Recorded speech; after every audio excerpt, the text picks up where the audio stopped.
آپ کو مورد الزام ٹھہرا دینا جو ہے نا وہ انصاف نہیں ہے. آپ یہ ضرور کہہ سکتے ہیں کہ بھئی تم بچے تھے کیا، لیکن ہر کام میں نے الطاف نے نہیں کر دیا. اس شہر میں لاوارث لاشیں ایدی نے 83,000 دفنائی.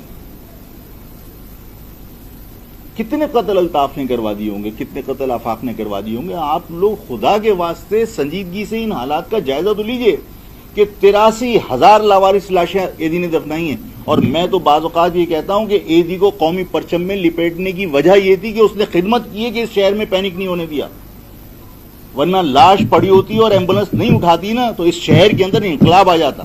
83,000 لاوارث لاشیں، ادھر بندہ گرتا تھا، ادھر ایدی کی ایمبولنس آتی تھی ٹاں ٹاں کرتی ہوئی اور وہ اٹھا کے لے جاتی تھی. کسی کو 10 منٹ کے بعد پتہ نہیں ہوتا تھا کہ یہاں بندہ مر گیا.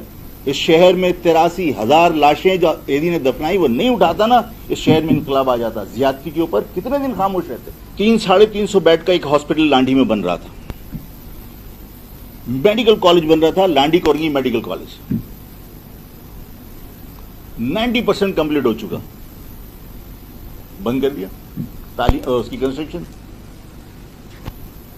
کیا طریقہ ہے؟ اس میڈیکل کالج کے پروپوزل کو ہی ختم کر دیا. یہ ظلم کب تک کریں گے؟ اور اگر اس طرح کے ظلم کریں گے اور اگر اس کے بعد کوئی کہے کہ بھائی اس گورنمنٹ میں یا اس طرح ہم اپنے آپ کو جو ہے وہ غیر محفوظ سمجھتے ہیں، ہمارے حقوق کا تحفظ نہیں ہو رہا، اور اگر ہم یہ کہیں کہ بھائی جس طرح باقی تمام قومیتوں کے وسائل پر اختیار کے لیے اور ان میں احساس شراکت پیدا کرنے کے لیے جب صوبے بنائے گئے تمام قومیتوں کی بنیاد پر، تو مہاجر بھی ظاہر سندھی اور پٹھان پنجابی تو نہیں ہیں، وہ بھی ایک الگ قوم ہے.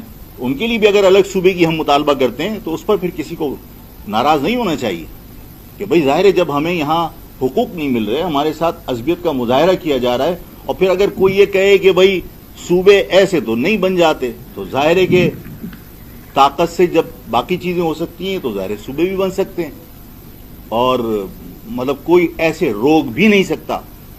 ٹھیک ہے نا؟ تو جہاں زیادتیاں ہو رہی ہیں اس کے